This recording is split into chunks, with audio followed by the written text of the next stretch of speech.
Madam Speaker, I seek recognition for a question of personal privilege. The chair has been made aware of the valid base for the gentlewoman's point of personal privilege.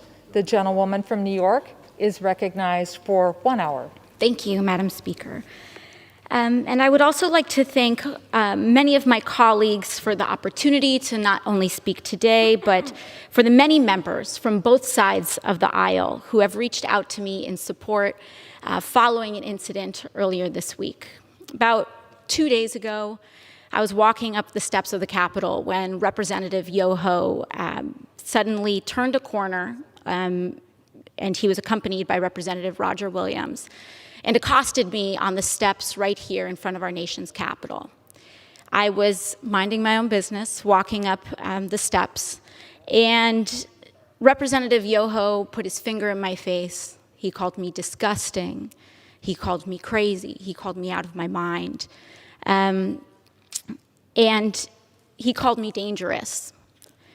And then he took a few more steps, and after I had recognized his comments as rude, he walked away and said, "I'm rude. You're calling me rude."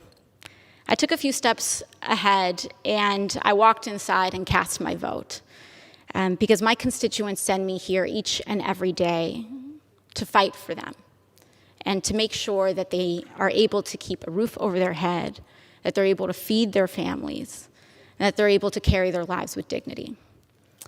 I walked back out, and there were reporters in the front of the Capitol, and in front of reporters, Representative Yoho called me, and I quote, "a fucking bitch."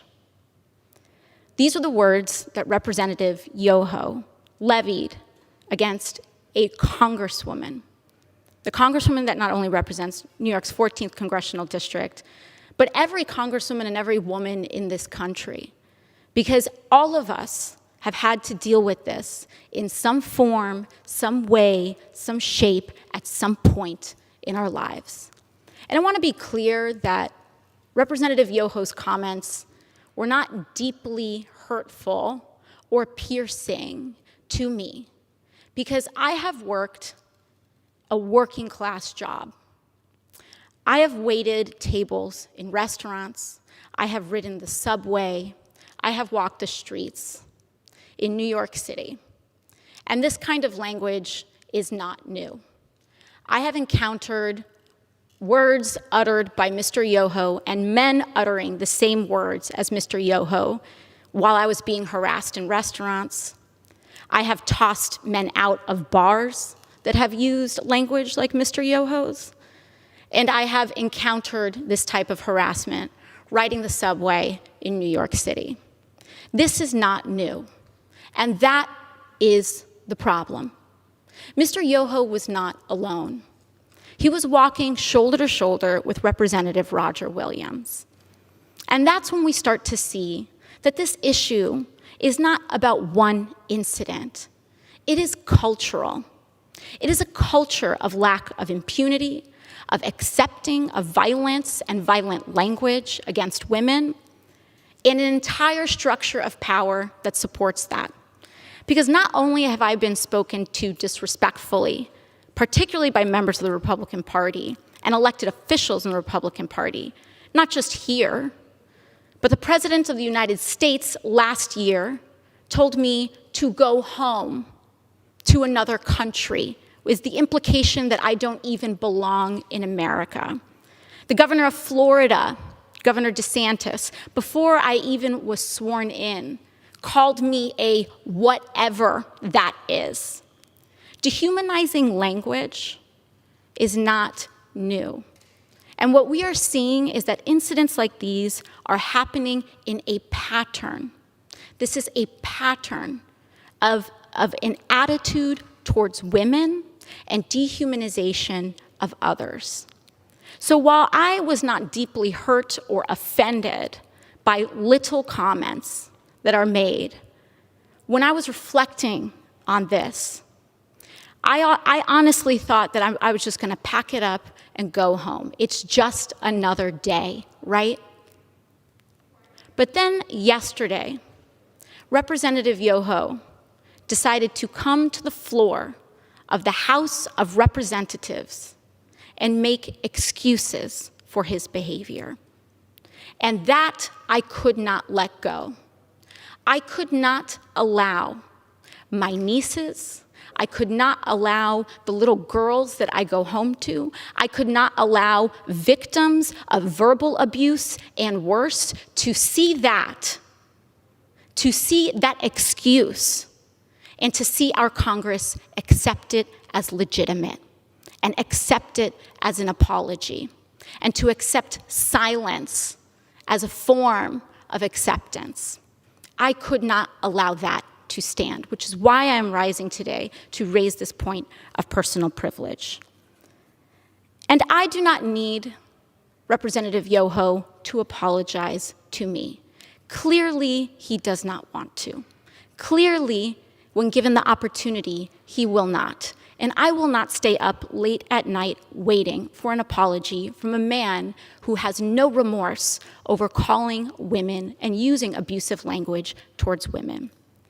But what I do have issue with is using women, our wives and daughters, as shields and excuses for poor behavior.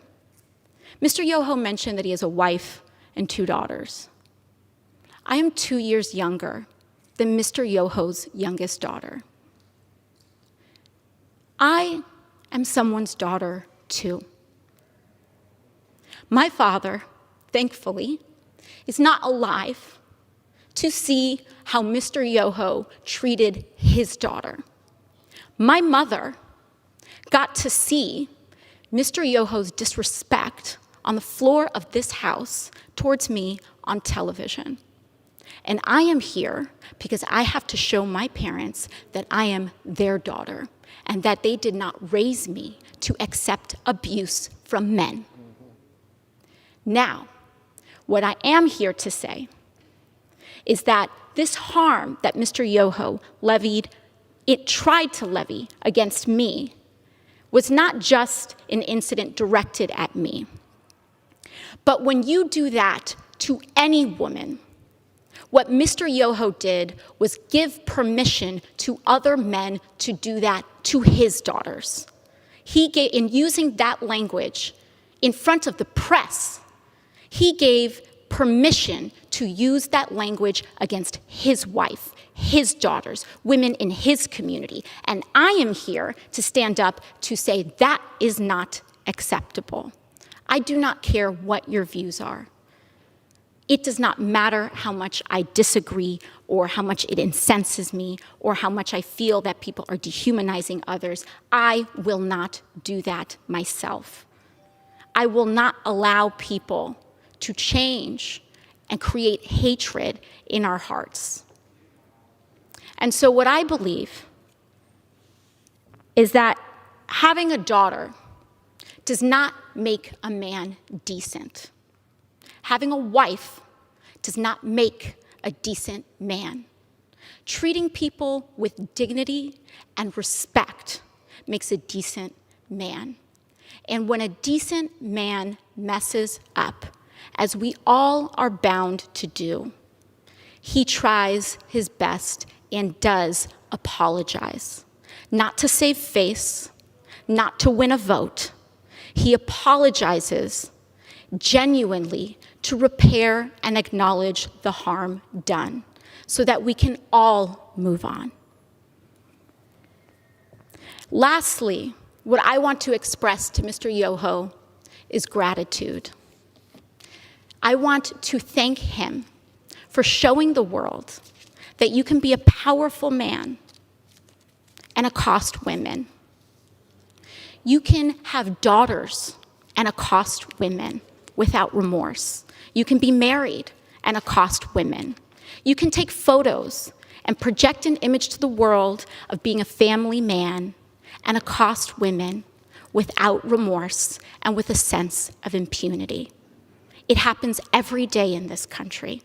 It happened here on the steps of our nation's capital.